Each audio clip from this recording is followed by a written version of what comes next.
tu llegeixes el pròleg de l'Emilio, pràcticament és un certificat de la funció del periodisme aquest del que estem parlant, però el periodisme es pot expressar i es pot fer i es pot manifestar de moltes maneres. Jo diria que el periodisme tenia bona salut, i vull pensar que és així. També això va vinculat a si el paper pot tenir continuïtat o no. L'altre dia amb ells comentàvem exacte, si vols ho explica ja amb més detall, però què? Això, si permets, l'altre dia a la Casa del Llibre ve molt el Xavi Vinader i jo parlo a vegades amb ell i un dia m'explicava que ell fa un màster de periodisme i quan arribava a classe li desesperava veure a tots els alumnes amb els portàtils oberts i ell els deia sempre: però què feu amb els portàtils?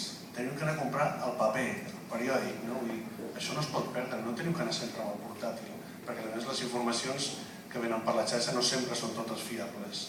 No sé si la premsa ho és més o menys, però el periòdic com este tradicional, això no es pot perdre i és una cosa que tenim que fer. I ell reflexionava sobre això i els hi deia, no ho sé.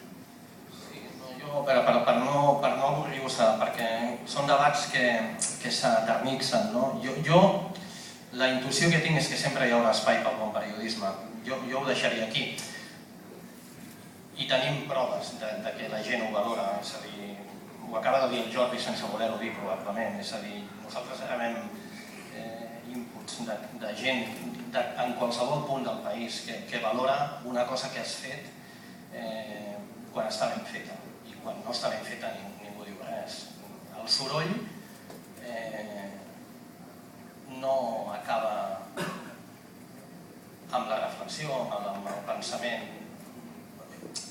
Puntualment pot funcionar, però a la llarga jo crec que el periodisme ben fet sempre tindrà sentit.